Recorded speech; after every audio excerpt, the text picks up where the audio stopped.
All right, Michael Bennett did not stand for the national anthem. People are very butthurt about the situation. Just to piggyback off the Colin Kaepernick situation, everybody knows Michael Bennett has been a big Colin Kaepernick backer, wanted Colin to be a backup quarterback for the Seahawks. Didn't work out. But essentially, just like Colin Kaepernick, he's been very well spoken about the situation when he was asked about it. You know, the social injustices and segregation, which everybody can understand. You don't have to agree, but it's just sad. I read it the first time I see an article. The first thing I read is they want Michael Bennett to tear his ACL the next time he steps on the field. Like, that's terrible, man. Like, get the hate out your hearts. Then also Marshawn Lynch followed suit and did the same thing, sat for the national anthem. He hasn't said anything about it yet, but big ups to Beast Mode, man. Also, Shannon Sharp dug into the Cleveland Browns head coach, Hugh Jackson, for saying pretty much he doesn't want anybody on his team to do any kind of protest, etc. There's no place for it there, pretty much.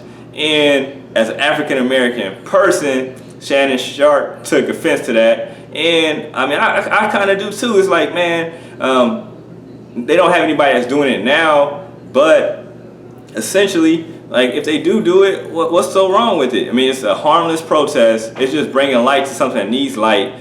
And people are dying for no reason just because they have an indifference with somebody or their skin color is different, which is wrong.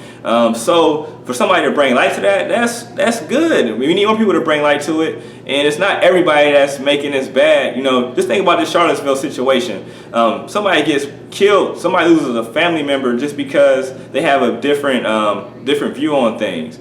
And that's terrible. And there's no place for that, but it is a place for that because, Nazis and stuff, they're everywhere. I mean, it's a small percentage of people, but still, they get a little bit more leeway. Like if a Black Lives Matter group does that, man, a lot of people are going to be in jail. I mean, they're not even going to probably make it to that situation because they're going to be so many police that's just going to be stopping them. But that's neither here nor there, and that's just kind of why these guys are kind of taking a stand.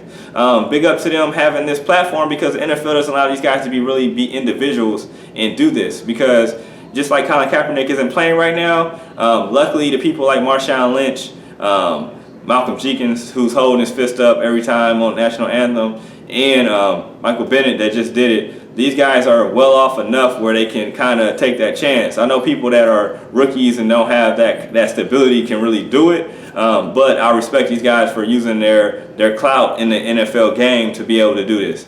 But that's the main thing, man. It's sad how people are treating these guys. Even if you don't agree, I feel like you have to listen or at least understand it. It's not about the troops. It's not about the veterans. It's not about the flag per se. And the sad thing is the national anthem was written before a lot of guys were free. So if you really look at the scope of that, that's a whole nother situation we get into. But everybody makes like that thing is like the end all be all. But it was written before like a guy with my skin color had freedom. So you guys do your history, do your research on that. Stay woke.